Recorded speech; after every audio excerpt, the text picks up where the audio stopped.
dengan Ibu Ibdasari. Kali ini kita akan belajar materi hubungan antar sudut. Untuk lebih jelasnya, kita ikuti materi berikut ini ya nak. Oke, standar kompetensi yang harus dicapai seperti ini. Kemudian kompetensi dasarnya.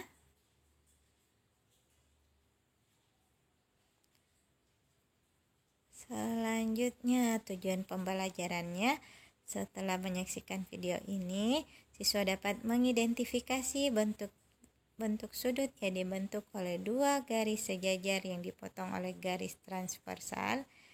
Yang kedua, siswa dapat menemukan besar sudutnya. Dan yang ketiga, siswa dapat menyelesaikan masalah sehari-hari yang berkaitan dengan sudut. Oke, yang kita bahas pada pertemuan kali ini adalah yang pertama namanya sudut sehadap, yang kedua adalah sudut dalam berseberangan, yang ketiga adalah sudut luar berseberangan, selanjutnya sudut dalam sepihak, dan terakhir adalah sudut luar sepihak. Oke, kita ulang dulu ya mereview pelajaran kemarin. Masih ingat kan apa itu garis? Oke, misalnya ibu dari titik A menendang bola ke titik B akan membentuk suatu garis. Oke, namanya adalah garis horizontal ya. Kalau tendangannya seperti ini berarti dia akan membentuk garis horizontal. Oke, jika ibu menendang bola dari bawah ke atas atau dari atas ke bawah, dari titik A menuju titik B, maka akan terbentuk garis apa nak? Ya, akan terbentuk namanya garis vertikal. Oke, yang ketiga.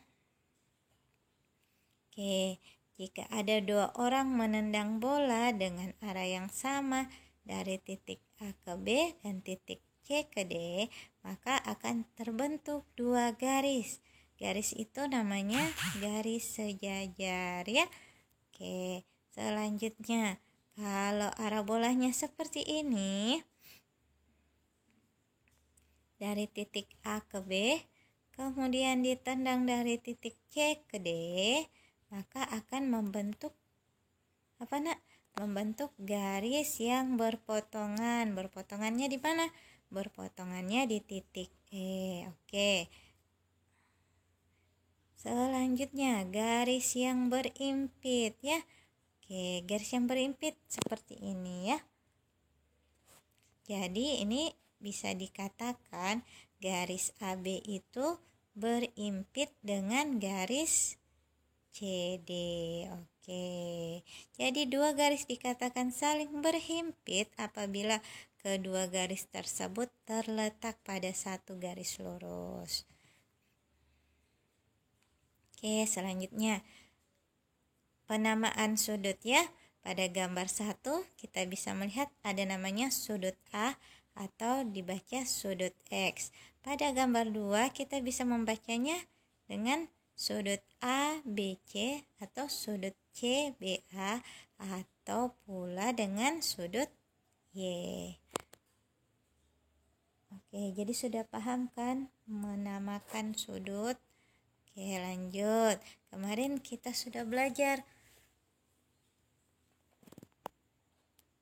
Sekarang selanjutnya kita akan mempelajari hubungan antar sudut ya. Yang pertama adalah sudut saling berkomplement atau berpenyiku. Berpenyiku artinya jumlah sudutnya itu 90 derajat ya nak. Oke. Misalnya gambarnya seperti ini. Sudut AOB adalah sudut siku-siku. Oke, berarti jika kita menjumlahkan sudut X tambah sudut Y, jumlahnya adalah 90 derajat. Oke, contoh soalnya. Diketahui sudut X dan Y saling berpenyiku. Jika besar sudut X adalah 40 derajat, maka besar sudut Y adalah berpenyiku artinya jumlahnya 90 derajat. Jadi jika kita mau mencari sudut Y berarti sama dengan 90 dikurang 40 yang hasilnya 50 derajat. Oke, Oke, selanjutnya sudut yang saling berpelurus ya atau bersuplemen. Jumlah sudutnya berapa, Nak? Oke, masih ingat kan? Kalau saling berpelurus itu jumlah sudutnya pasti 180 derajat. Jadi Ibu bisa tulis sudut X tambah sudut Y sama dengan 180 derajat. Jadi sudut X adalah pelurus dari Y dan sudut Y adalah pelurus dari X. Oke, contohnya pelurus dari sudut 80 derajat adalah pelurusnya adalah 100 derajat. Jadi jangan terkecoh ya, Nak. Kadang ada yang ditanyakan pelurusnya ya. Oke. Selanjutnya, sudut yang saling bertolak belakang. Perhatikan gambar ini ya. Sudut W bertolak belakang dengan sudut Y. Jadi dia saling bertolak belakang. Berarti sudut X bertolak belakang dengan sudut Z. Oke, mantap. Oke, besar sudut yang saling bertolak belakang adalah sama. Jadi besar sudutnya sama ya, Nak. Misalnya Ibu punya di sini ada sudut 70 derajat. Dia bertolak belakang dengan sudut apa? Oke, bertolak belakang dengan sudut Y. Berarti besar sudut Y adalah besar sudut Y pasti 70 derajat karena saling bertolak belakang. Oke, selanjutnya sudut X. Sudut X adalah karena sudut X dan Y ini saling berpelurus, maka jumlahnya berapa, Nak? 180 derajat ya. Berarti untuk mencari sudut X adalah 180 derajat dikurang 70 derajat yang hasilnya 110 derajat. Berarti sudut X adalah 110 derajat. Karena sudut X bertolak belakang dengan sudut Z, maka besarnya sama. Iya, sama. Jadi besar sudut Z pasti 110 derajat. Oke, mantap, Nak. Selanjutnya, sudut sehadap. Perhatikan gambar ini ya. Oke, lihat. Di sini sudut A dan sudut B itu saling sehadap ya, Nak. Sudut A dan B saling sehadap. Kemudian sudut C dan D juga saling sehadap. Oke, sudut A sehadap dengan B, sudut C sehadap dengan D. Oke, contohnya seperti ini. Ibu punya gambar seperti ini. Contoh pasangan sudut sehadapnya adalah sudut 1 sehadap dengan sudut 5. Sudut 2 sehadap dengan sudut 6. Sudut 3 sehadap dengan sudut 7. Dan sudut 4 akan sehadap dengan sudut 8. Oke, selanjutnya sudut dalam berseberangan. Seperti ini. Dia terletak di dalamnya, Nak. Tapi dia berseberangan. Ingat ya, kalau berseberangan dia dipisahkan oleh pemisah ya. Di sini pemisahnya adalah garis. Jadi sudut dalam berseberangan di sini adalah sudut P dan S. Kemudian sudut R dan Q. Oke. Paham ya, Nak? Oke. Jadi sudut dalam berseberangan ini sama besar ya. Nilainya sama besar ya, Nak. Jadi misalnya sudut P-nya adalah 30, pasti sudut S-nya adalah sudut S-nya juga pasti 30 derajat ya. Oke, contohnya pasangan sudut dalam berseberangannya adalah yang dalam berseberangan adalah 3 dan 6, kemudian 4 dan 5. Oke, mantap. Sekarang sudut luar berseberangan. Dia berada di luar dan berseberangan. Berarti dipisahkan oleh satu buah pemisah. Pemisahnya di sini adalah garis. Berarti di sini yang luar berseberangan adalah sudut alfa dan beta. Kemudian sudut mu dan delta ya.